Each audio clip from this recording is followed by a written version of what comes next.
Good morning. खूप favourite question वायवामध्ये सुद्धा आणि शॉर्ट नोट्समध्ये सुद्धा. Define angina and write anti anginal drugs with mechanism of action and ADR. तर आता पाहूया एन्जायना म्हणजे काय. फर्स्ट थिंग, एन्जायना म्हणजे काय. It is a chest pain or discomfort. कशामुळे होतो. ट्रान्झियंट मायोकार्डियल इस्चिमिया. मायोकार्डियल सेल्सला ऑक्सिजन न मिळाल्यामुळे, इस्चिमिया म्हणजे ते ऑक्सिजनचा पुरवठा न झाल्यामुळे जे नेक्रोसिस होतं आहे, म्हणजे सेल डॅमेज होतं आहे आणि त्याच्यामुळे जे पेन होतं आहे दॅट इज एन्जायना पेक्टोरिस.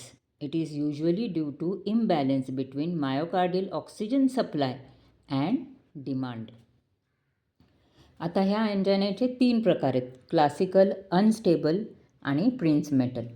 तर क्लासिकल केव्हा, की ज्यावेळेस खूप एफर्ट्स घेतलेत, म्हणजे एफर्ट इंड्यूस्ड आहे, खूप श्रम झाल्यानंतर हृदयाला कमी ऑक्सिजन भेटते. It is typical.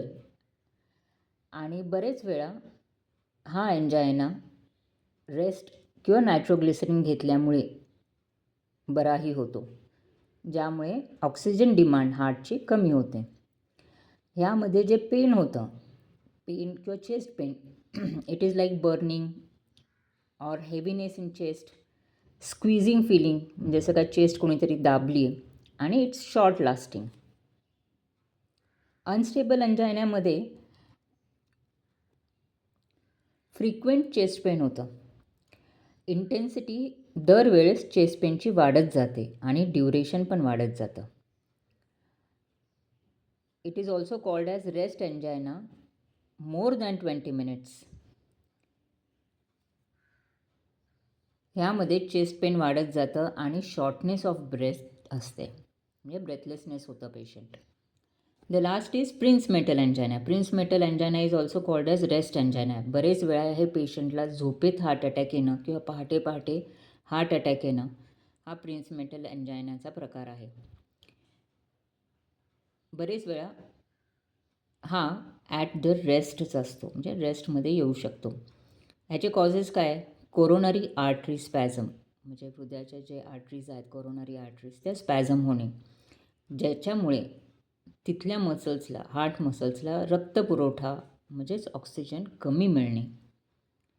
बरेच वेळा आथरोमा हा कॉज असू शकतो. आफ्टर एन्जायनानंतर अँटी एन्जायनल ड्रग्स काय वापरतात. हे 3 प्रकारचे एन्जायना झाले, क्लासिकल, अनस्टेबल, प्रिन्स मेटल. तर ह्याच्यामध्ये कुठले कुठले प्रकारचे मेडिसिन्स आहेत. Nitrates, beta blockers, calcium blockers, potassium blockers, sodium blockers. सर्वात इम्पॉर्टंट जे आहेत ते नायट्रेट्स आणि बीटा ब्लॉकर्स आहेत. नायट्रेट्समध्ये शॉर्ट ॲक्टिंग आणि लॉंग ॲक्टिंग ड्रग्स आहेत. शॉर्ट ॲक्टिंग आणि लॉंग ॲक्टिंगमध्ये जो कॉमन ड्रग आहे, जो आपण ॲक्यूट एन्जायनल पेनमध्ये ओरली देतो, सबलिंग्वल देतो, तो आहे सॉर्बिट्रेट, आयसॉर्बिट डायनायट्राइट. तो दोन्हीमध्ये शॉर्ट आणि लॉंग ॲक्टिंगमध्ये येतो. शॉर्ट ॲक्टिंगमध्ये अजून काय आहे, तर glycerine ट्रायनायट्राइट, also called GTN.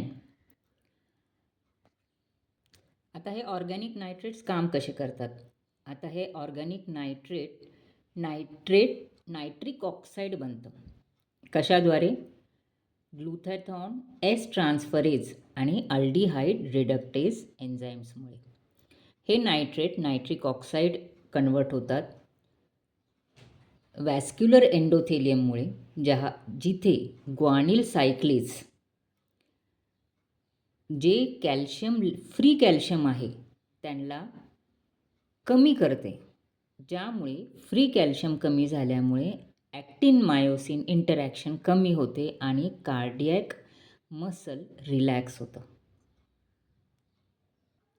In short, हे नायट्रिक ऑक्साईड नायट्रेट्समुळे जे फॉर्म झालं आहे NO, हे सायक्लिक GMP वाढवतं, ज्यामुळे वॅस्क्युलर स्मूथ मसल रिलॅक्स होत आहेत.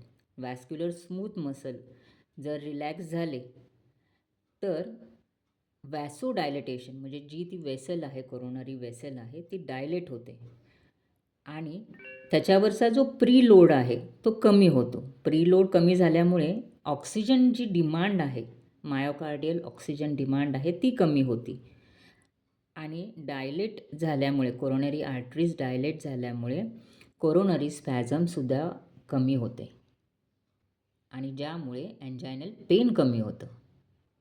हे नायट्रेट्स केव्हा देतात? तर ॲक्यूट अँड क्रॉनिक एन्जायना दोन्हीमध्ये देतात. आता नेक्स्ट पाहूया बेटा ब्लॉकर्स. बेटा ब्लॉकर्स क्रॉनिक एन्जायनल पेनमध्ये डेफिनेटिव्ह देतात. हे बेटा ब्लॉकर्स कुठले कुठले? Propranolol, metoprolol, atenolol. आता हे काम कसे करतात? बीटा ब्लॉकर्स जे हार्टच्या एसे नोड, एव्ही नोड ह्याच्यामध्ये आहेत ते ब्लॉक करतात. आता हे ब्लॉक झाल्यामुळे त्या मसलची कॉन्ट्रॅक्टिलिटी कमी होते आणि स्पॅझम कमी होतं. ज्यावेळेस एन्जायना होतो त्यावेळेस ऑक्सिजन डिमांड वाढते आणि सप्लाय कोरोनरी आर्टरीजला कमी मिळतो. आता हे बेटा ब्लॉकर्स काय करतात? ॲक्टिवेट होतात आणि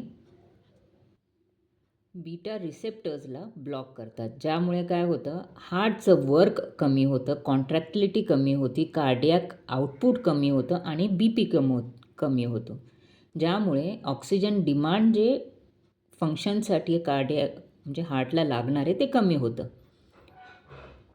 म्हणूनच बीटा ब्लॉकर्स एफर्ट इंड्यूस्ड एन्जायनामध्ये दिले जातात. ज्यावेळेस एक्झर्शन स्टॉप केलं आणि रेस्ट केली की तो एन्जायना किंवा चेस्ट पेन कमी होतं. बरेच वेळा हे बेटा ब्लॉकर नायट्रेट बरोबर कॉम्बिनेशन करून देतात की ज्यामुळे रिस्पॉन्स एन्जायनामध्ये चांगला आहे. बट कॉन्ट्राइंडिकेटेड केव्हा दिले जात नाही? अस्थमा, डायबिटीस, ब्रॅडिकार्डिया जिथे बीटा जे रिसेप्टर्स आहेत ते ब्लॉक होतात, जे लंग्समध्ये पण आहेत, किडनीजमध्ये पण आहेत आणि हार्टमध्ये पण आहेत. तर ह्या बीटा ब्लॉकर्सची मेकॅनिझम ऑफ ॲक्शन काय आहे की हे बीटा ब्लॉकर्स रिसेप्टर्स बीटा 1 रिसेप्टर्सला ब्लॉक करतात जे हार्टमध्ये आहेत, ज्यामुळे हार्ट रेट कमी होतं, कॉन्ट्रॅक्टिलिटी कमी होती, BP कमी होतो, मायोकार्डियल ऑक्सिजन डिमांड कमी होतो, ज्यामुळे कोरोनरी परफ्युजन चांगलं होतं. कमी ऑक्सिजनमध्ये किंवा कमी डिमांड असल्यामुळे आहे त्या ऑक्सिजनमध्ये कार्डियाक सेल्स जरा पहिल्यापेक्षा बरे फंक्शन करू लागतात आणि त्याचमुळे एन्जायनल पेन कमी होतो. Now coming to next, calcium channel blockers anti anginal ड्रगमध्ये. कॅल्शियम चॅनल ब्लॉकर्स काय करतं? Mechanism of action peripheral vascular resistance कमी करतं कॅल्शियमचे रिसेप्टर्स ब्लॉक करून. ह्याच्यामध्ये टाईप्स आहेत: व्होल्टेज सेन्सिटिव्ह, रिसेप्टर ऑपरेटेड आणि लीक ऑपरेटेड. आता हे कॅल्शियम चॅनल ब्लॉकर्स काय करतं? L type calcium channel block करते, ज्यामुळे कॅल्शियमची एंट्री सेलमध्ये थांबली जाते. कॅल्शियमची एंट्री सेलमध्ये थांबले गेल्यावर कॉन्ट्रॅक्शन होत नाही. काय होतं? तर आर्टिरियल डायलेटेशन होतं, ज्यामुळे पेरिफेरल वॅस्क्युलर रेझिस्टन्स, ह्या रेझिस्टन्समुळे जो BP वाढलेला असतो तो कमी होतो. कॉन्ट्रॅक्शन कमी होतं, मायोकार्डियल कॉन्ट्रॅक्शन कमी होतं, ज्यामुळे हार्ट रेट कमी होतो आणि त्याचमुळे मायोकार्डियल वर्कलोड कमी होतो आणि एन्जायनल पेन कमी होतं. ह्याचे एक्झाम्पल काय आहेत? Verapamil, amlodipine, nifedipine, diltiazem. आता लास्टली जो येतो आहे तो potassium channel blocker. Potassium channel ब्लॉकरमध्ये एकच ड्रग आहे, निकॉर्डिल किंवा निकोरॅन्डिल.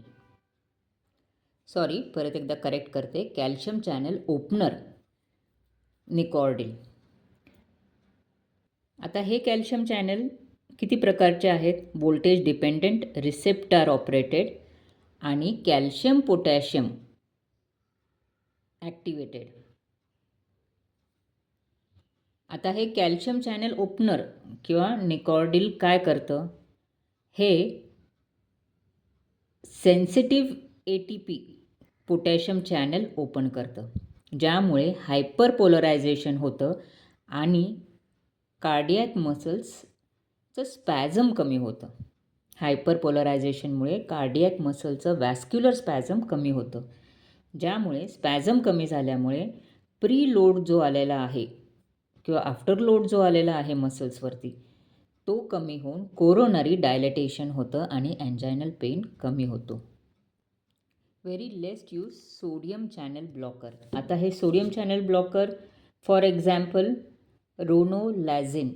आता हे काय करतं, हे जे सोडियम करंट आहे त्याला थांबवतं, म्हणजे सोडियमची एंट्री रिएंट्री थांबवतं, ज्याच्यामुळे जे सेलच्या आतमधले सोडियम आहे, सोडियम आणि कॅल्शियम आहे, तो ओव्हरलोड कमी होतो आणि मायोकार्डियल रिलॅक्सेशन होतं, म्हणजे मायोकार्डियल सेल्सचं रिलॅक्सेशन होतं, ज्याच्यामुळे ऑक्सिजन कन्झम्पशन कमी होतं आणि एन्जायना कमी होतो.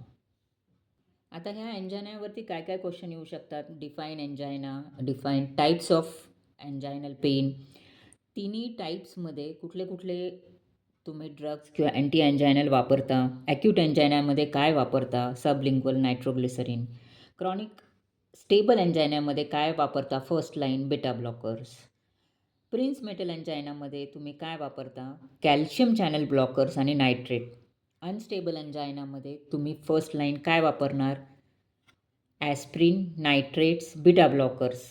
जर कॉन्ट्रा इंडिकेटेड नसतील, म्हणजे त्या पेशंटला अस्थमा नसेल तर, किंवा काही ऑर्गन डॅमेज, लंग्स, किडनीजचा प्रॉब्लेम नसेल तर, कंबाईंड विथ अँटीकॉग्युलंट्स आणि त्याच्या पुढची मॅनेजमेंट. अजून एक असा वायवा क्वेश्चन आहे की बीटा ब्लॉकर्स प्रिन्स मेटल एन्जायनामध्ये का देत नाही. प्रिन्स मेटल एन्जायनाचं कारणच वॅसोस्पॅझम आहे, म्हणजे ती जी आर्टरी आहे ती स्पॅझम झाली आणि बेटा ब्लॉकर्स हे अजून वर्सन म्हणजे अजून स्पॅझम करू शकतं, म्हणून प्रिन्स मेटल एन्जायनामध्ये नाही देत. अजून एक इझी आणि आवडता क्वेश्चन असा आहे की नायट्रोग्लिसरीन किती वेळामध्ये ॲक्ट होते जर आपण सबलिंग्वल दिली तर आन्सर आहे 1 to 3 मिनिट्स. चला, ह्याचबरोबर एन्जायना आणि अँटी एन्जायनल ड्रग्स आपले झालेत. बेसिकली एन्जायनाचे 3 प्रकार, क्लासिकल, अनस्टेबल आणि प्रिन्स मेटल. नायट्रेट्समध्ये 2 प्रकार, शॉर्ट आणि लॉंग ॲक्टिंग. फेवरेट क्वेश्चन आहे सॉर्बिट्रेट किंवा आयसॉर्बिट्रेट डायनायट्राईटचं ॲक्शन सांगा, जर नायट्रेट्स विचारले तर. Next is beta blockers in angina आणि mechanism of action with ADR सांगा. Very rarely asked calcium channel blockers, potassium channel openers आणि sodium channel blockers. Favourite question आहे angina, its types and classify anti-anginal drugs and write in detail about one, for example nitrates or beta blockers.